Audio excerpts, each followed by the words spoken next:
The stones wept. Eowyn pressed her palm against the dungeon wall, feeling centuries of moisture seep through the cracks. Somewhere far above her head, music swelled through the palace floors. Drums and harps and voices raised in celebration, all of it filtering down to her cell like a cruel lullaby. Today, the kingdom of Valdoria would crown its Luna. Eowyn closed her eyes, letting the cold seep into her bones. She had been here for 3 weeks now, buried beneath the very palace where she had once served as a seamstress to the royal household. 3 weeks since Isadora had pointed her elegant finger and accused Eowyn of stealing from the Luna's personal chambers. The charges were false. Eowyn had stolen nothing. But truth meant little when the accuser was the most powerful woman in the realm, the Alpha King's chosen bride. A ceremonial horn blasted through the stones, and Eowyn flinched. That sound marked the beginning of the bonding ritual. Within the hour, Isadora would stand before the sacred altar and receive the Alpha King's claiming bite. She would become Luna, the mother of the pack, second only to the king himself, and Eowyn would rot beneath their feet, forgotten. She sank onto the thin straw pallet that served as her bed, wrapping her arms around herself for warmth. The guards had taken her cloak when they had thrown her down here. They had taken everything, her dignity, her freedom, her hope, but not the thing she kept hidden deepest of all. Eowyn glanced down at her hands, pale and trembling in the darkness. Even now she could feel it stirring beneath her skin, that strange warmth that had lived inside her since childhood. Her mother had called it the shadow gift, the ability to walk between dreams, to slip into the sleeping minds of others like mist through a keyhole. She had never told anyone. Her mother had warned her what happened to women with such abilities. They were burned, drowned, torn apart by the very wolves who claimed to protect them. So Eowyn had hidden it, buried it so deep that sometimes she forgot it existed at all. Another horn sounded, longer this time. The claiming would happen soon.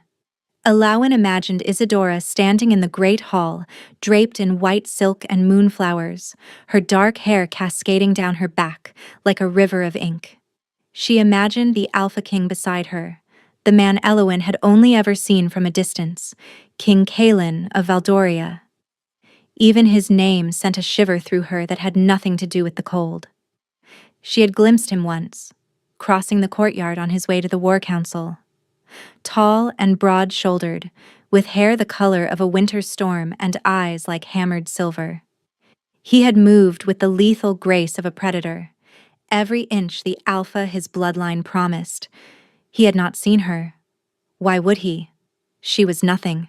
A servant, a ghost, a woman who sewed hems and mended tears and disappeared into the shadows of her own small life. Now she would disappear entirely.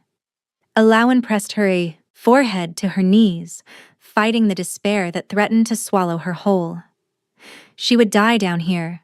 Whether by starvation or execution, the end would be the same. No one was coming for her. No one even knew she existed. Far above, the music stopped. Eowyn lifted her head, confused by the sudden silence. The coronation ceremony followed a strict order, drums and horns and chanting that built to the sacred moment of the bite. There should be no silence. Not now. Not when the ritual was reaching its peak. Then she heard it. Footsteps. Not the heavy boots of guards, but something else. Something that made the rats in her cell scatter into the corners with terrified squeaks. The door at the top of the dungeon stairs crashed open. Eowyn scrambled to her feet, pulse racing against her ribs. Torchlight flooded down the stone steps, and with it came voices sharp and urgent. "The king has gone mad," someone hissed. "He stopped the ceremony. He said he smelled something. Someone. He shifted right there in the great hall. Isadora is furious. She's demanding." "The king demands nothing except answers. Find whoever carries that scent. Find them now." Eowyn pressed herself against the far wall of her cell, barely breathing. Scent. The wolves tracked by scent, their senses far beyond anything human. But why would the king smell anyone during his own coronation? And why would he stop the ceremony for... The footsteps reached her corridor. A guard appeared before her cell, torch raised high. His face was pale, his eyes wide with something that looked almost like fear. "It's her," he breathed, staring at Elowin as if she had grown a second head. "Goddess above, it's the prisoner." "That's impossible." Another guard pushed forward, sniffing the air. His nostrils flared. Then his expression shifted to mirror his companion's shock. "It shouldn't be possible." Elowin's voice emerged as scarcely a breath. "What's happening? I don't understand." Neither guard answered. They simply stared at her with that same terrible wonder, as if she were a miracle and a catastrophe wrapped into one.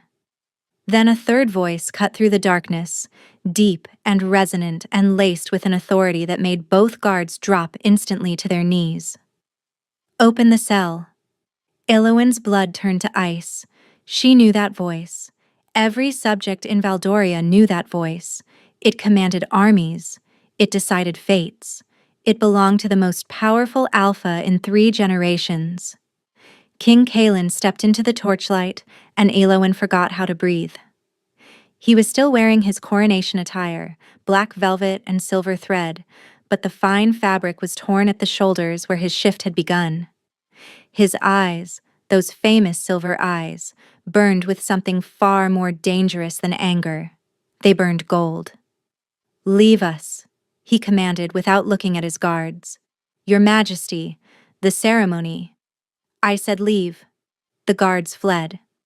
And Elowin found herself alone with the Alpha King, separated only by iron, bars that suddenly felt like no protection at all. Kaelin did not speak immediately. He simply stood there, chest heaving, those molten gold eyes fixed on Elowin with an intensity that made her want to simultaneously flee and fall to her knees.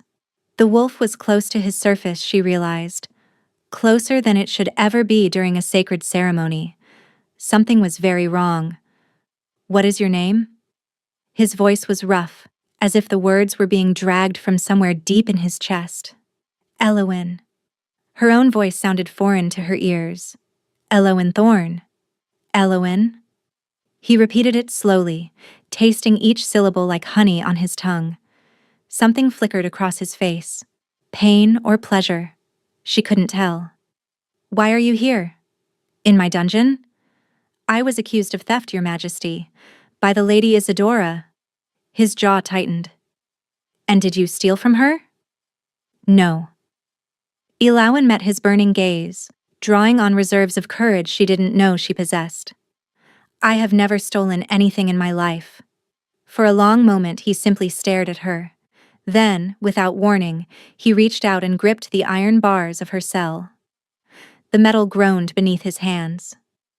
"I was standing at the altar," he said, his voice dropping to something barely audible. "Isadora was beside me, ready to receive my bite. And then I smelled something. Someone." His golden eyes bored into hers. "You. I smelled you through 3 floors of stone and centuries of wards. My wolf went mad. He nearly killed my own guards trying to reach you." Elowin's chest tightened. "I don't understand. I'm nobody. I'm just a seamstress." "You're not nobody." The words came out as a growl. "You're mine." The iron bars shrieked as they tore free from their moorings. Elowin stumbled backward, a scream catching in her throat, but Kaelin moved faster than thought. One moment he was outside the cell. The next, he was inside with her, his hands gripping her shoulders, his face inches from hers. "Mine," he repeated, and this time the word was barely human. "My wolf has claimed you. I don't know how. I don't know why. But you belong to me." "I don't..." Elowin tried to form coherent words, but his proximity was overwhelming. Heat radiated from his body, seeping into her frozen limbs, and his scent surrounded her, pine and wood smoke, and something wild that made her head spin. "I don't even know you." "Neither do I." His laugh was bitter. I was about to bind myself to another woman. I've been promised to Isadora since we were children, and now my wolf tells me none of that matters, that the only woman who matters is a prisoner I've never seen before. His grip on her shoulders gentled, though he didn't release her. His thumb traced a slow circle against her collarbone, and Elowyn shivered at the unexpected tenderness. "What are you?" he murmured, more to himself than to her. "What magic do you carry that could do this to me?" "No magic." The lie tasted sour on her tongue. "I have no magic." But even as she spoke, she felt the shadow gift stir inside her, responding to his proximity like a flower turning toward the sun. It had never done that before. It had always been cold and quiet, a secret kept in darkness. Now it pulsed with warmth, reaching toward the king as if it recognized him, as if it wanted him. Kaelin's nostrils flared. "You're lying," he said softly. "I can smell the power on you, hidden beneath your skin. What are you hiding, little seamstress?" Before Elowyn could answer, his eyes changed again. The gold brightened, blazed, and became something almost painful to look upon. And then he made a sound that raised every hair on her body, a growl of pure, desperate need. "I can't." His voice fractured. "My wolf is too strong. He wants—" His head dropped to her throat. Elowyn should have fought, should have screamed, should have done anything except stand frozen as his lips brushed against the sensitive skin where her neck met her shoulder. But the shadow gift inside her was singing now, filling her veins with a warmth that drowned out all rational thought. This was right. Something whispered in her mind. This was meant to be. His tongue traced a hot line up her throat, and she heard herself gasp. "Forgive me," he breathed against her skin. Then his teeth sank deep into her flesh. Pain exploded through Elowyn's body, sharp and blinding and overwhelming. She cried out, her hands clutching his shoulders, but the pain was already transforming into something else. Heat flooded through her veins, rushing from the wound outward until every inch of her body burned with it. She felt him in her mind, not just his presence, but his emotions, his confusion, his desperation, his profound and terrifying certainty that she belonged to him. The bond snapped into place between them like a chain forged in fire. And then the shadow gift inside her exploded. Darkness poured from her hands, wrapping around them both like living smoke. Elowyn heard Kaelin cry out in shock, felt him release her throat, but she couldn't see him anymore. She couldn't see anything except shadows that danced and writhed with a power she had never unleashed before.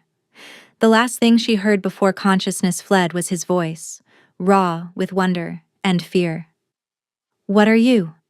Elowyn woke to the sensation of silk beneath her cheek.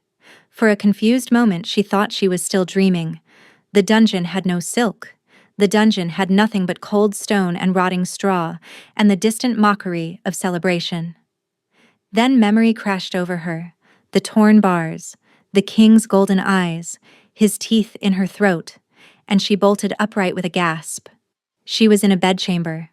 Not just any bedchamber, but one of such opulence that it stole her breath. Velvet curtains the color of midnight hung from the windows. A fire crackled in a hearth large enough to roast an ox.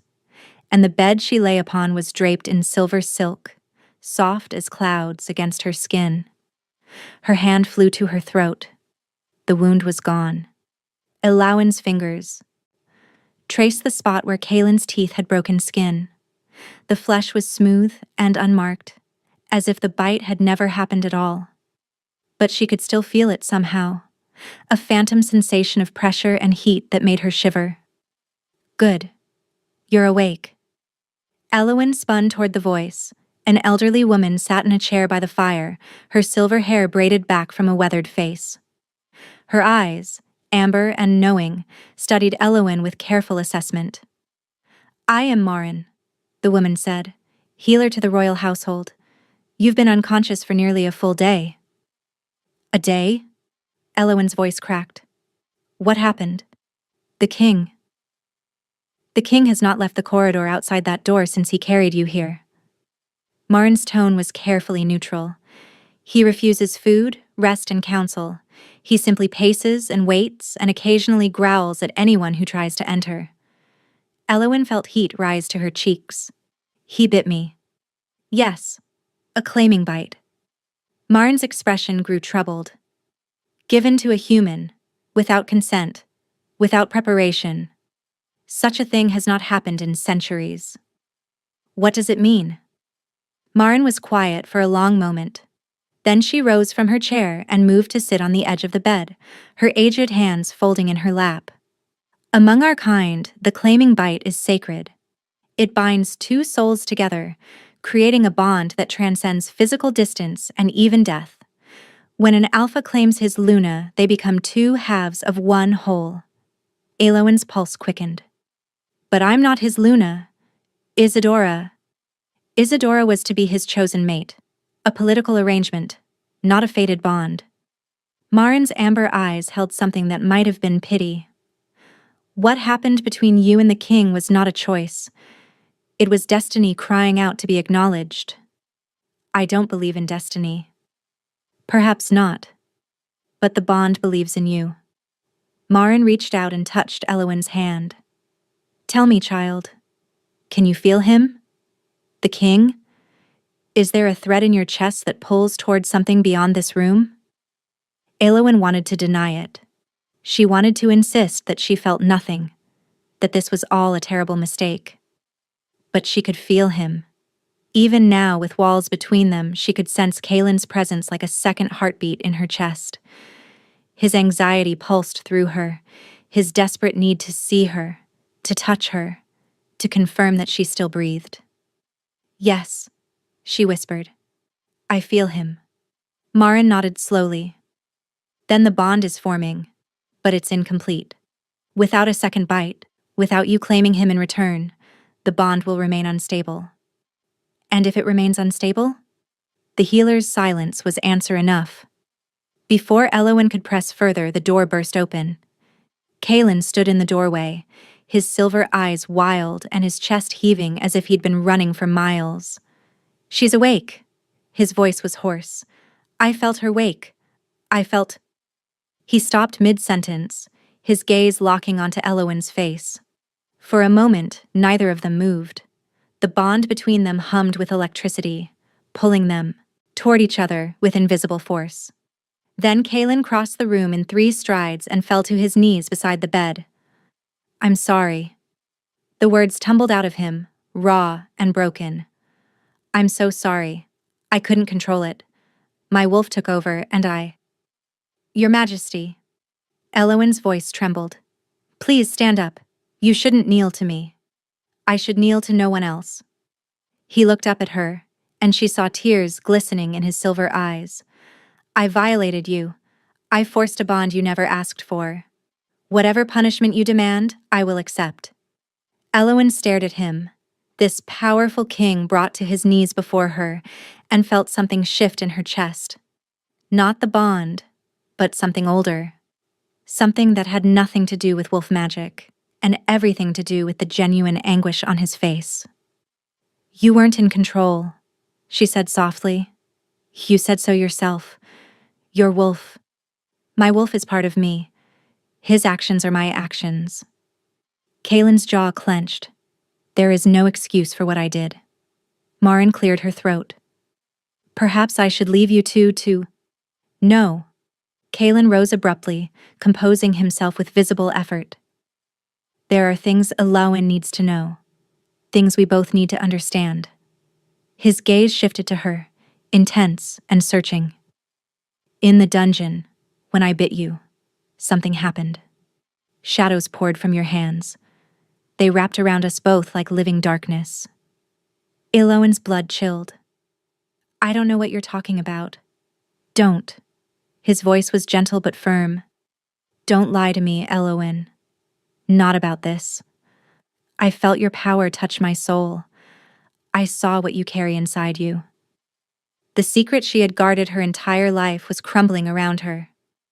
Elowyn looked between Kaelin and Marin, searching for condemnation, for fear, for the hatred she had always been taught to expect.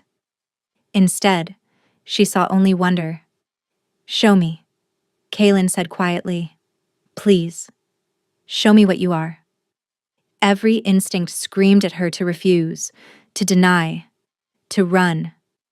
But the bond in her chest pulsed with encouragement, and Marin was nodding slowly, and Kaelin was looking at her like she was the most miraculous thing he had ever seen.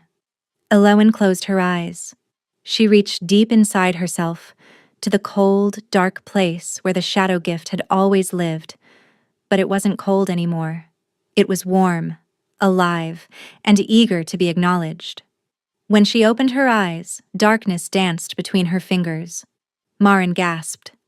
Kaelin simply stared, transfixed, as tendrils of shadow curled and twisted around Elowen's hands like affectionate serpents. "My mother called it the shadow gift," Elowen whispered. "The ability to walk in dreams, to touch minds while they sleep. She said I must never tell anyone. She said they would kill me if they knew." "Kill you?" Kaelin's voice held an edge of steel. "For having the old magic?" "The old magic was purged from Valdoria generations ago," Marin said quietly. "Those who carried it were hunted, burned, destroyed. The wolves feared what they couldn't control. That ends now."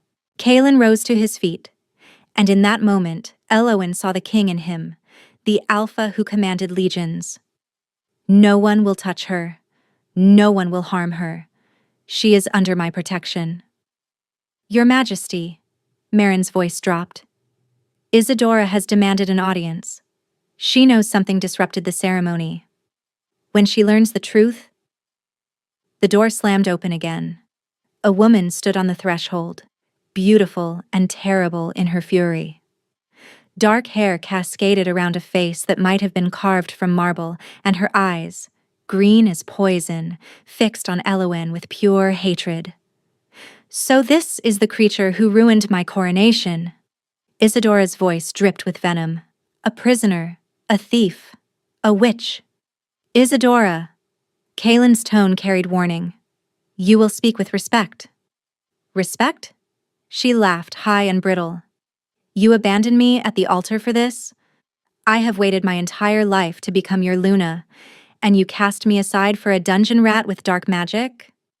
"I cast aside nothing. Fate intervened." "Fate?" Isadora stepped closer, her beautiful face twisting. "There is no fate. There is only power, and I will not surrender mine to some orphan seamstress with shadow tricks." She raised her hand, and Elowen saw moonlight gathering at her fingertips. Kaelin moved, but not fast enough. Silver light shot from Isadora's palm, aimed directly at Elowen's heart. There was no time to think, no time to run. Elowen's shadows erupted instinctively, rising like a shield between her and the attack. The collision of light and dark sent shockwaves through the room. When the dust cleared, Isadora was staring at Elowen with something new in her eyes. Something that looked almost like fear. "Impossible," she breathed. "No human could block my magic." "She's not just human anymore." Marin's voice was barely audible.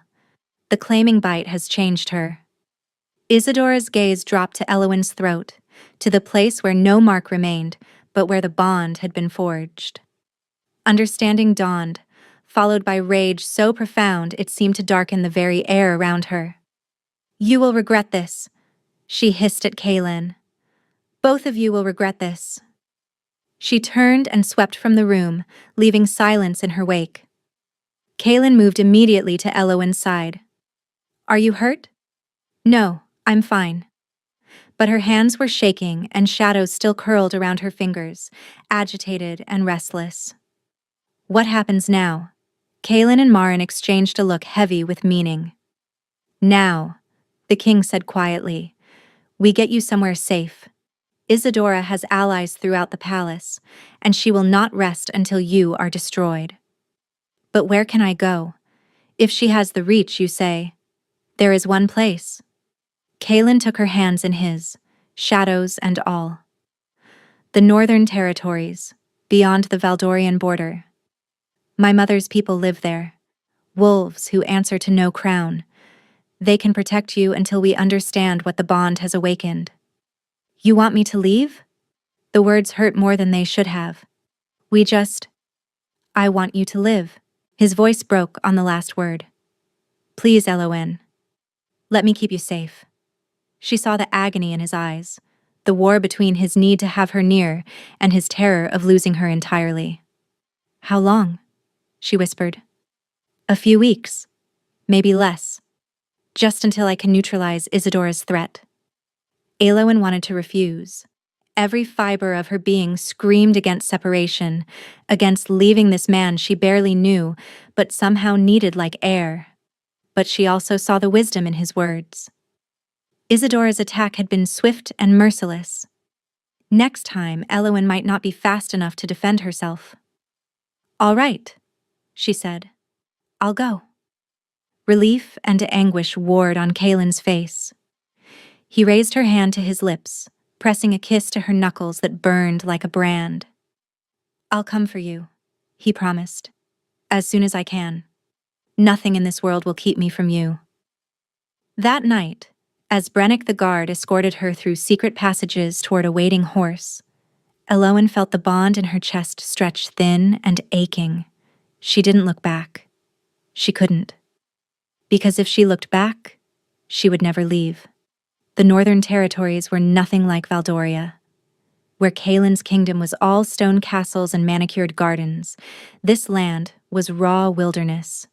Mountains clawed at the sky, their peaks lost in perpetual mist. Ancient forests stretched in every direction, their trees so old and vast that their roots seemed to grip the very bones of the earth. Elowen had been here for nearly 3 weeks. Nearly 3 weeks of hiding in a remote cabin, attended by Brennick's grandmother, a stoic woman named Orleth who spoke little and watched much. Nearly 3 weeks of jumping at every sound, of scanning the tree line for threats that never materialized. Nearly 3 weeks of agony.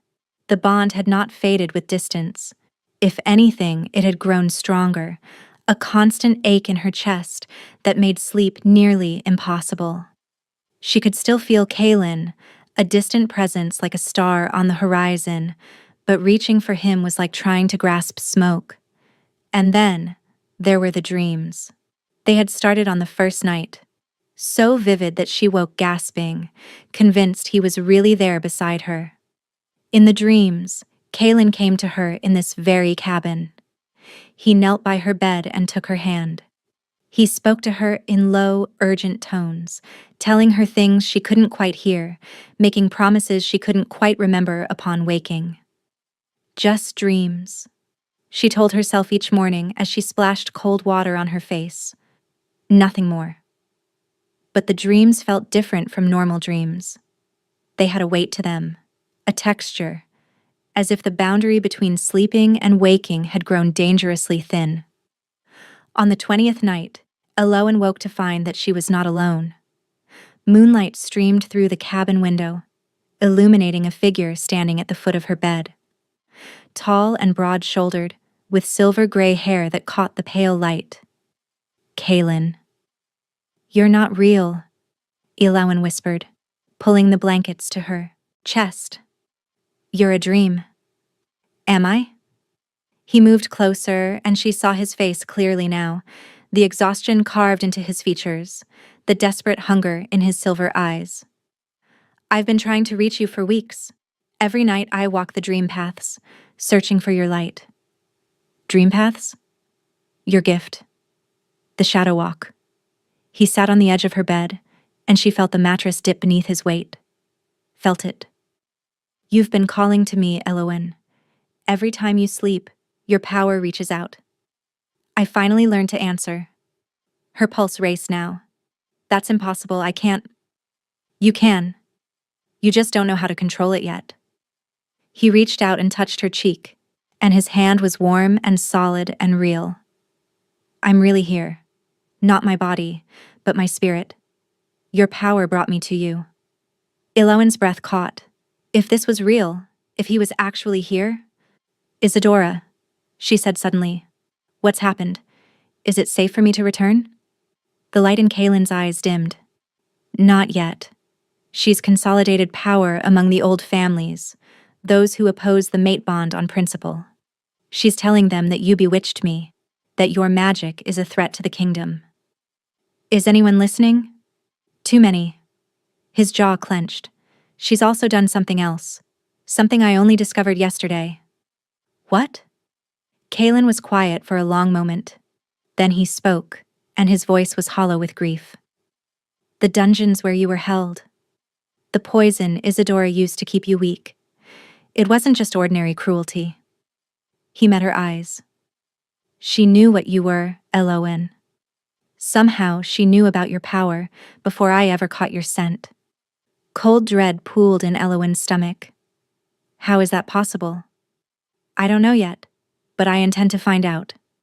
He took both her hands in his, and despite everything, warmth flooded through her at the contact. I'm so sorry I sent you away. Every day without you is torture. For me as well. The admission escaped before she could stop it. The bond, it hurts. It's like something inside me is constantly reaching for something it can't find. Pain flickered across his face. The incomplete bond. Marin warned me this would happen. What do you mean, incomplete? A claiming bite forges only half the bond. The other half... He stopped, seeming to war with himself.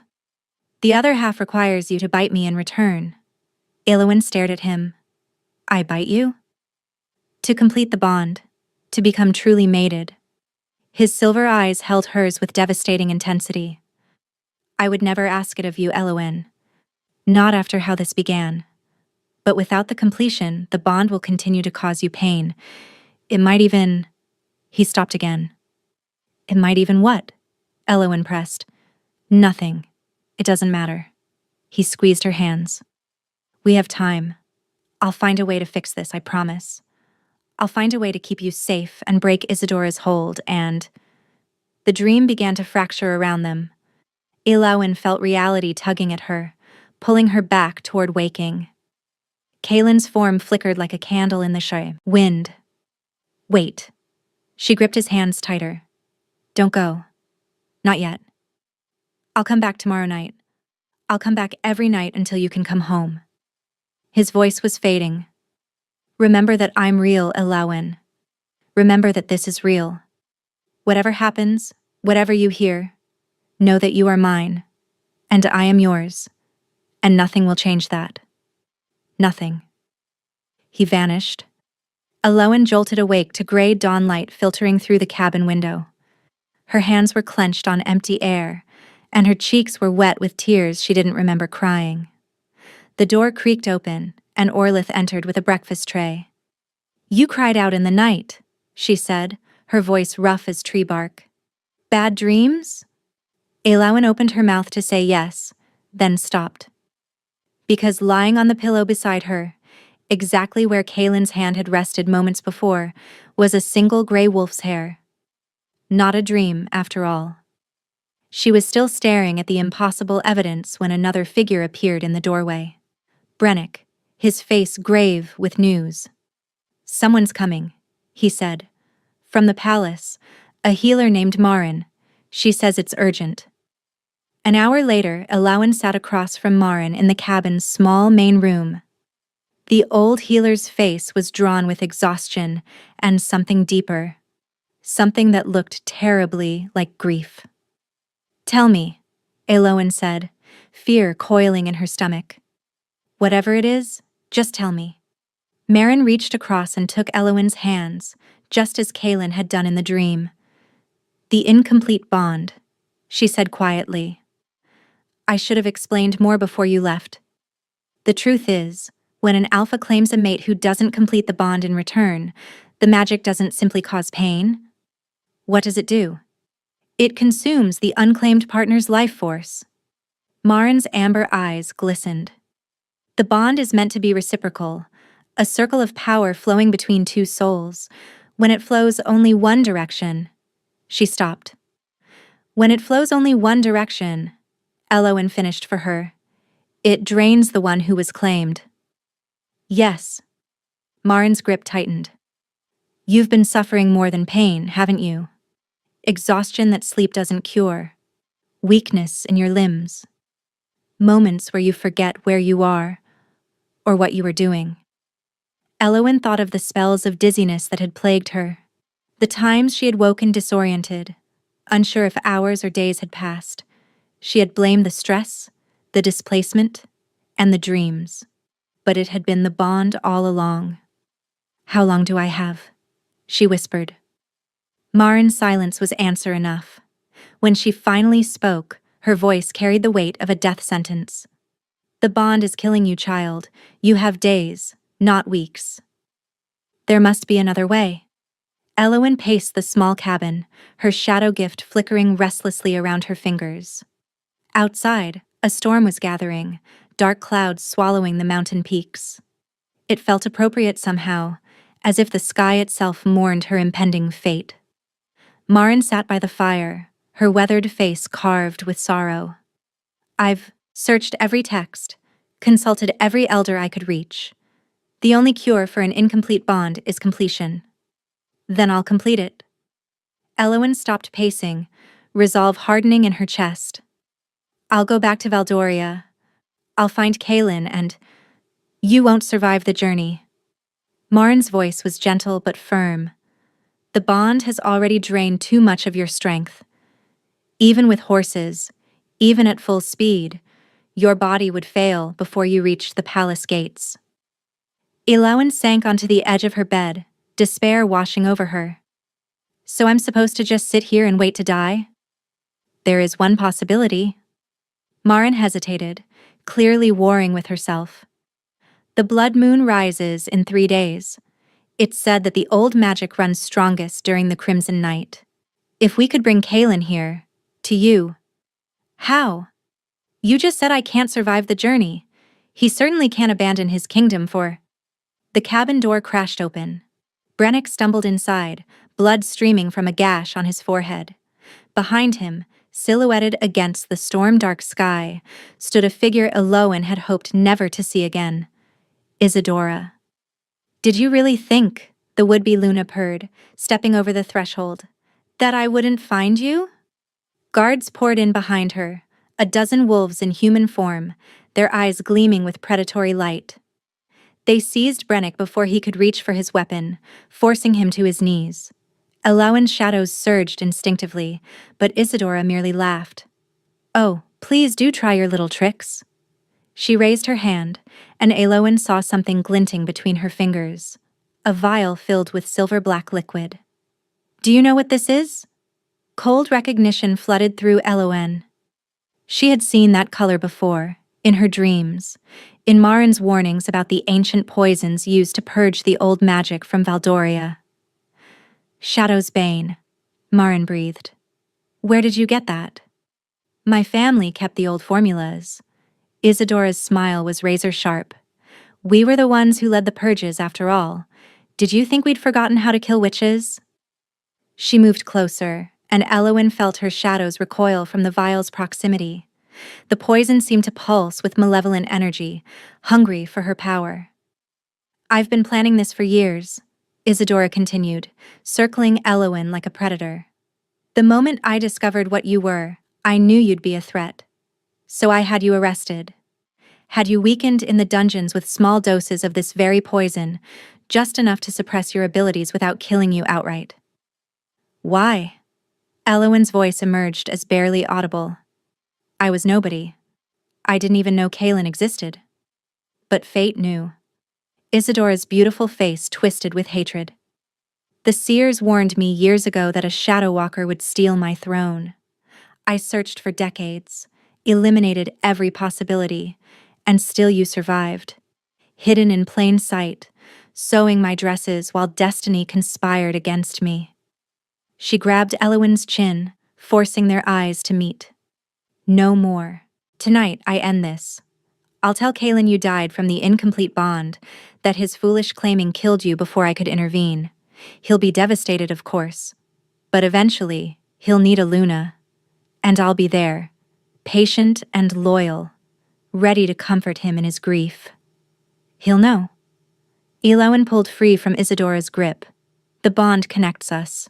He'll feel me die and know something's wrong. Will he? Isadora's smile returned, colder than before. The Shadow's Bane doesn't just kill Little Witch, it severs. It will cut the bond so cleanly that Kaelin won't feel a thing. One moment you'll exist in his heart. The next, you'll simply be gone. A clean erasure. She uncorked the vial. Elowen's shadows erupted. Darkness exploded outward from her body, far stronger than she'd ever managed before. Guards flew backward, crashing into walls. The vial was knocked from Isadora's hand, shattering on the stone floor. But the poison was already in the air.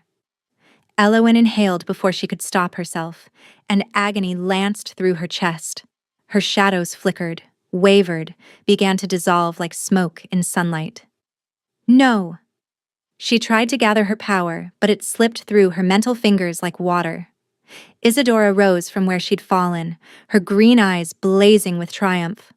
Foolish girl! Did you think a single vial was my only weapon? She drew another vial from her cloak. Then another. Then another. I came prepared to end you a dozen times over. Isadora advanced, and Elowen stumbled backward, her legs failing beneath her. Your shadows can't save you now. The cabin door exploded inward for the second time, but this time it wasn't guards who entered, it was wolves. Massive, silver-furred wolves, their eyes blazing gold as they lunged at Isadora's guards. Snarls and screams filled the air. Elowen saw Marin being pulled to safety by Brennick, saw Isadora shrieking commands that no one obeyed. And then she saw him. A wolf larger than all the others, his fur the color of storm clouds, his eyes molten silver that burned with desperate fury. He barreled through the chaos, scattering guards like leaves, his entire being focused on one goal, her, Kaelin. But even as relief flooded through her, the poison was spreading. Elowen felt it in her veins, cold and corrupting, eating away at everything that made her herself, her shadow gift, her strength, her connection to the man racing toward her. Kaelin. His name emerged as barely a breath. He reached her just as her legs gave out completely. His wolf form shimmered, twisted, and suddenly it was his human arms catching her, his human voice crying out her name. Elowen, stay with me, stay with me. But the poison was stronger than her will. Elowen felt the bond between them flickering, weakening, the silver thread that connected their souls beginning to fray. She tried to hold on, tried to keep the connection alive through sheer determination, but the Shadow's Bane was designed for exactly this purpose. I'm sorry, she whispered, looking up into Kaelin's anguished face. I wanted more time. No. His voice cracked. No, you don't get to leave me. The blood moon rises tomorrow. We can complete the bond, cure the poison, save you. Too late. Elowen felt her consciousness beginning to fade. It's already too late. Deep within her, something was happening. The poison and the incomplete bond were reacting to each other, creating a cascade of destruction that she couldn't stop. But there was something else too, something unexpected. Her wolf. The claiming bite had begun changing her 3 weeks ago, but she had never felt it before now. Never sensed the animal spirit that Kaelin's bite had awakened in her blood. Now, as she lay dying in his arms, her wolf rose up, not in acceptance of death, but in defiance of it. Pain erupted through Elowen's body. Her bones began to crack and shift, her muscles tearing and reforming. She heard herself scream, heard Kaelin shouting for Marin, felt hands trying to hold her still as her spine arched off the ground. She's shifting. Marin's voice sharp with disbelief. The wolf is trying to burn out the poison. Is that possible? I don't know. I've never seen... The transformation stalled. Elowen hung suspended between forms, neither human nor wolf, her bones frozen mid-change. The agony was beyond anything she had ever imagined, 1,000 deaths compressed into a single endless moment. She couldn't complete the shift. The poison had weakened her too much, and her wolf didn't have the strength to finish what it had started. Elowin! Kalen's face swam above her, tears streaming down his cheeks. Fight it! Please, fight it! But Elowin couldn't fight anymore. The darkness took her, and this time, she didn't think she would wake up. 3 days had passed since Isidora's attack, and Kalen had known grief before. He had lost his father to war when he was 12, had watched his mother fade to shadow after the king's death, her bond-broken heart unable to survive without her mate. He had thought he understood loss, understood the hollowing devastation of having something precious ripped away. He had understood nothing. Elowin lay on the cabin floor, her body frozen in grotesque transformation, neither human nor wolf. Her breathing was so shallow that he had to press his ear to her chest to confirm she still lived. Her heartbeat was barely a flutter, a candle flame guttering in a hurricane. There must be something. His voice was hoarse from hours of desperate pleading. Marin, please, there must be something we can do. The old healer knelt beside him, her face gray with exhaustion.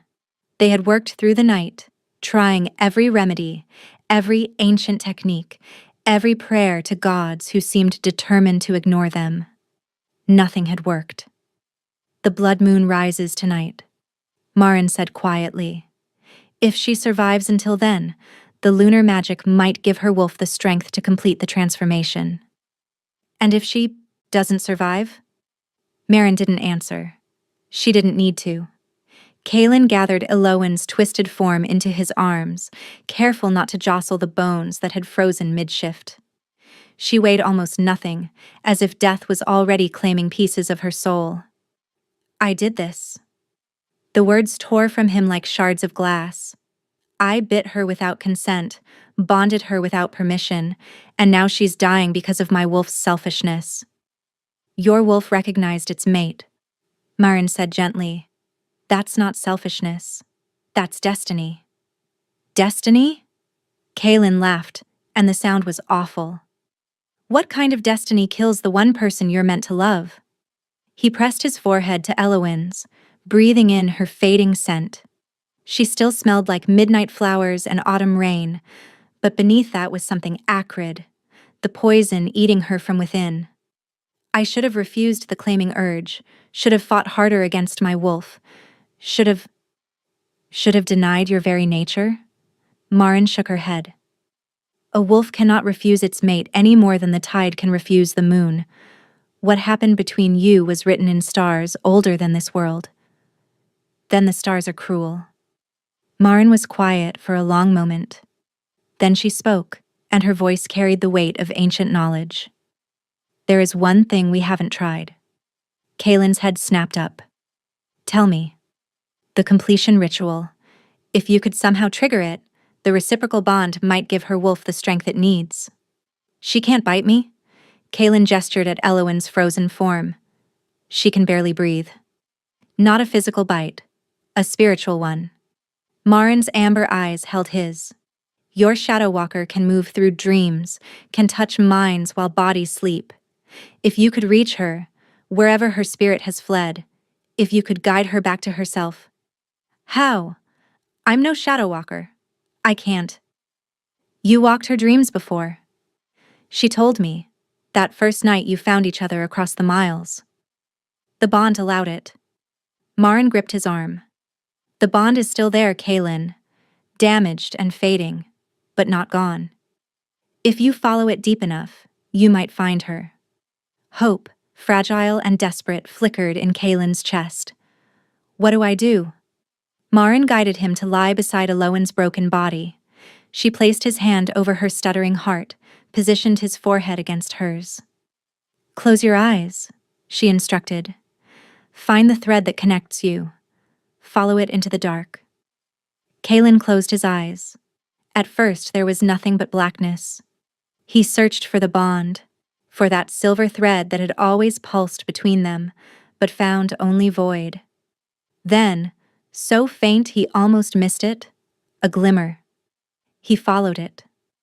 The darkness gave way to a landscape of shadow and mist. Kalen found himself standing in a forest that seemed to exist outside of time, its trees twisted into impossible shapes, its paths leading in directions that hurt to contemplate. Eloin. His voice echoed strangely, multiplying and fracturing. Eloin, where are you? Nothing answered but the wind.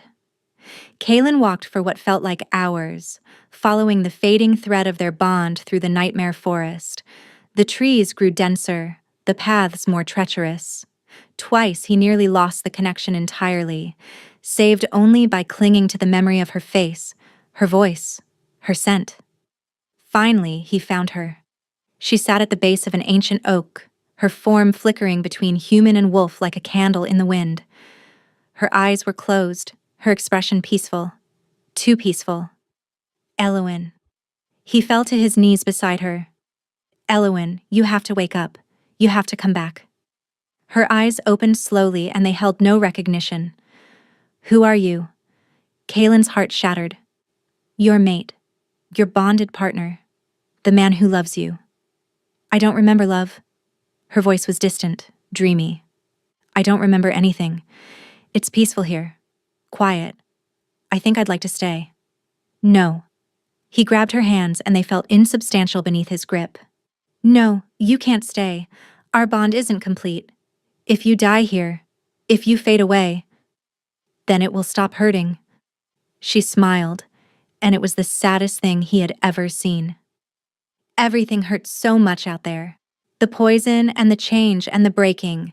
Here, nothing hurts at all. Kalen understood then what he was truly fighting. Not the poison. Not the incomplete transformation. He was fighting her desire to surrender. I know it hurts, he said softly. I know what I did to you was wrong. The bite, the bond, all of it. You never asked for any of this. You were just a seamstress, living your quiet life, and my wolf destroyed everything. Eloin's flickering form grew slightly more solid. She was listening.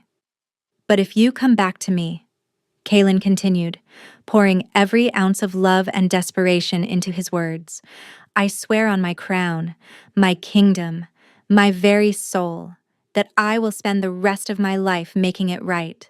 I will give you choices. I will give you freedom. I will give you everything you were denied. Tears slipped down Eloin's translucent cheeks. You can't promise that. I can. I am. I'm the Alpha King of Aldoria, and my word is law. He cupped her flickering face in his hands. Come back to me, Eloin. Complete the bond. Claim me as I claimed you, and we'll face whatever comes together. For one endless moment, she hesitated. Then her hands rose to grip his wrists, and her eyes cleared, and she was there again. Truly there. The woman he loved fighting her way back from the brink. How? She whispered. How do I claim you here? The same way I claimed you. He tilted his head, baring his throat. Bite me, Eloin. Complete the bond, and let it pull you home. She leaned forward. But before her teeth could find his skin, the shadow forest convulsed. Dark tendrils erupted from the ground, wrapping around Eloin's spirit form, dragging her away from him. The poison! She screamed. It knows what we're trying to do. Kalen lunged for her, but the tendrils were too fast. They pulled her down into the darkness, and her screams echoed long after she vanished. He woke gasping on the cabin floor. Hours had passed. The blood moon now hung full and crimson outside the window, casting everything in shades of red. Beside him, Eloin's body had gone completely still. Marin pressed her ear to the Shadow Walker's chest, then sat back, her face crumpling. I'm sorry. Her voice broke. I'm so sorry. She's gone. Kalen stared at Eloin's lifeless form, at the half-transformed body that no longer drew breath, at the face of the woman he had loved and lost in the space of a single moon cycle. Something inside him snapped. Your Majesty. Brennick's voice came from somewhere distant. Your Majesty, what do you want us to do? Kalen rose slowly to his feet. When he spoke, his voice was ice.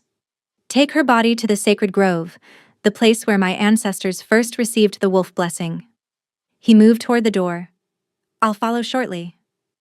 Sire, what are you? I'm going to summon the Elder Council. Kaelin didn't turn around. I'm going to confess my crime of unconsented claiming, and then I'm going to accept the traditional punishment. Maren gasped. Kaelin, no. The traditional punishment for unconsented claiming is death. He stepped into the blood-red light of the rising moon. I know. The Shadow Realm was cold. Alawen drifted through it, formless and fading, aware that something had gone terribly wrong. The dark tendrils still held her, but their grip was weakening, as if whatever power had animated them was finally exhausting itself. She remembered Kaelin's face, his voice, his desperate plea for her to come back. And she remembered what she had been about to do when the darkness took her. Claim him. Complete the bond. Bite. The words echoed through her dissolving consciousness. She was dying, truly dying now, not just in body, but in spirit. Soon there would be nothing left of Elowen Thorne, the seamstress, the shadow walker, the reluctant mate of a king. No. The refusal came from somewhere deep inside her, from a place she hadn't known existed. Not her human mind, not her shadow gift. Her wolf.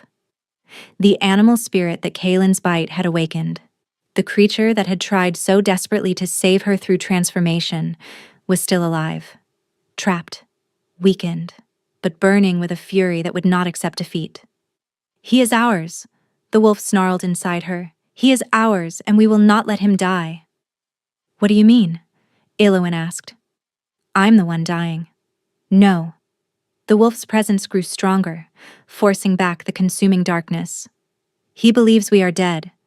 He goes now to the sacred grove. He means to end his life for the crime of claiming us.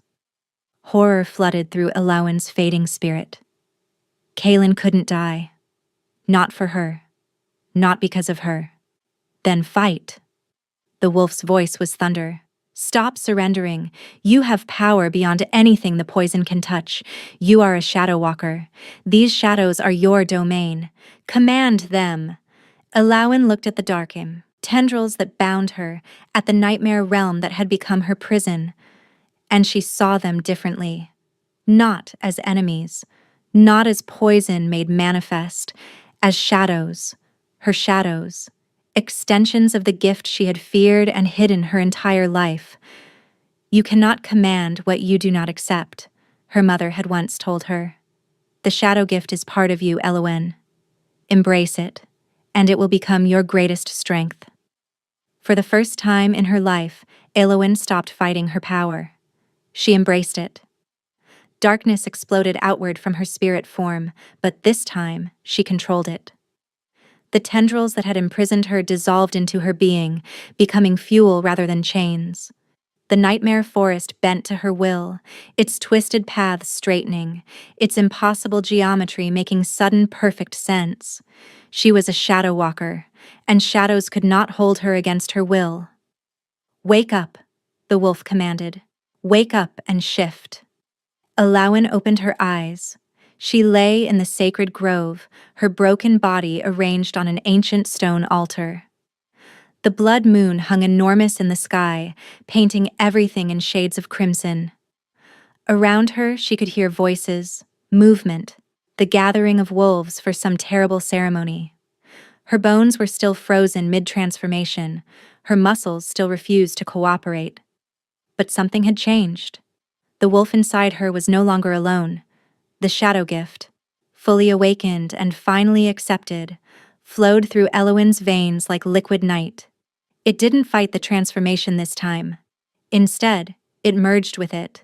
Dark power amplifying wolf magic until both burned brighter than they ever could alone. Elowen's spine arched off the altar as the shift resumed. This time, there was no stalling, no freezing. Her bones cracked and reformed with supernatural speed. Fur erupted across her skin, silver white as moonlight on snow. Her senses expanded, sharpened, and became something beyond human comprehension. When the transformation completed, a wolf stood where a dying woman had lain, but not just any wolf. Alawen's fur shimmered with threads of living shadow, dark tendrils that danced around her like extensions of her will. Her eyes burned gold, but within that gold swirled depths of absolute darkness. She was something new, something that had never existed before, a shadow wolf. She threw back her head and howled. The sound shattered the night, echoing off mountains, rippling through forests, reaching across distances that should have been impossible. It was a howl of rebirth, of defiance, of a mate calling to her other half. Miles away, in the deepest part of the sacred grove, Kalen heard it. He knelt before the elder council, his head bowed, the ceremonial blade already raised above his neck. He had confessed his crime, had accepted the judgment, was ready to pay the price for what his wolf had done. Then Elowen's howl reached him, and everything changed. "She lives." The words tore from him as he lunged to his feet. "She lives!" "Impossible," the eldest counselor said. The healer confirmed her death. "This is merely a wild wolf who—" Another howl, closer this time. And with it, a voice that echoed through the bond in Kalen's chest, a voice he would recognize across any distance. "Mine." Kalen shifted before the council could react. His wolf form exploded outward, massive and powerful, and he was running, crashing through the forest toward the source of that impossible, beautiful sound. He found her at the edge of the sacred grove, silver-white fur gleaming under the blood moon, shadow tendrils dancing around her form like living extensions of her soul, golden eyes that held darkness and light in perfect balance. His mate, his Elowen, transformed into something magnificent. They circled each other slowly, wolves recognizing wolves, the bond between them pulsing stronger than it ever had. Kalen's wolf wanted to howl, to leap, to celebrate the miracle of her survival. But something was still incomplete. Alawen moved first. She lunged not to attack but to claim. Her teeth found the juncture of his neck and shoulder, sinking deep into fur and muscle and bone. Kalen felt the bond explode between them, the incomplete thread suddenly becoming an unbreakable chain. Power flowed both directions now. He felt her, truly felt her, not just as a presence in his chest, but as an extension of his very soul. Her fears, her hopes, her fierce determination, her overwhelming love. All of it poured into him as his own emotions poured into her. Two halves becoming one whole. When she released him, they stood nose to nose, breathing the same air, their hearts beating in perfect synchronization. Then Elowen shifted. The transformation flowed like water, smooth and painless, until she stood before him in human form. But changed. Shadow tendrils still danced across her skin, and her eyes retained that swirling golden darkness that marked her as something beyond ordinary wolf or human. Kalen shifted too, catching her as her legs wobbled beneath her. "You died," he breathed, pulling her against his chest. "You stopped breathing. Your heart stopped beating. I felt the bond go dark." "I was lost," she admitted, her voice hoarse, "in the shadow realm, drowning in poison and despair. But my wolf refused to let me go, and my shadows, my gift, I finally accepted what I am." "And what is that?" Elowen smiled, and it was the most beautiful thing Kalen had ever seen. "Yours," she said simply, "completely and irrevocably yours." He kissed her then, beneath the blood moon, surrounded by wolves who had gathered to witness their king's execution and had instead witnessed something far more miraculous. The completion of a fated bond, the birth of a new Luna, the union of shadow and wolf. Around them, the pack began to howl, one voice after another joining the chorus until the entire grove rang with celebration. Even the Elder Council, stunned by what they had witnessed, added their voices to the song. In the distance, held captive by the wolves who had accompanied Kaelin, Isadora watched with hollow eyes. Her schemes had crumbled. Her poison had failed. The Shadow Walker she had tried so desperately to destroy had risen more powerful than ever before. Tomorrow, she would face judgment for her crimes. Tonight, she could only watch as everything she had coveted slipped forever beyond her reach. Kaelin pulled back from the kiss just far enough to rest his forehead against Elowen's.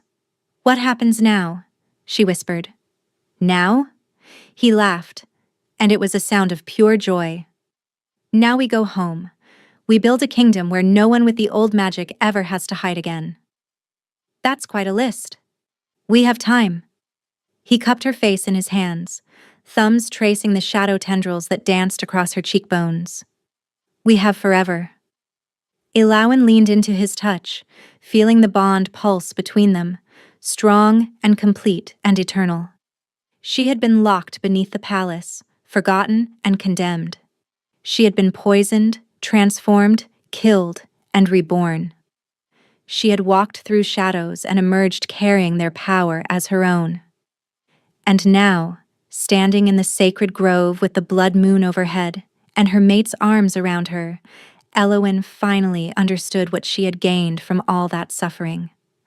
Not just a crown or a kingdom or even the love of an alpha king.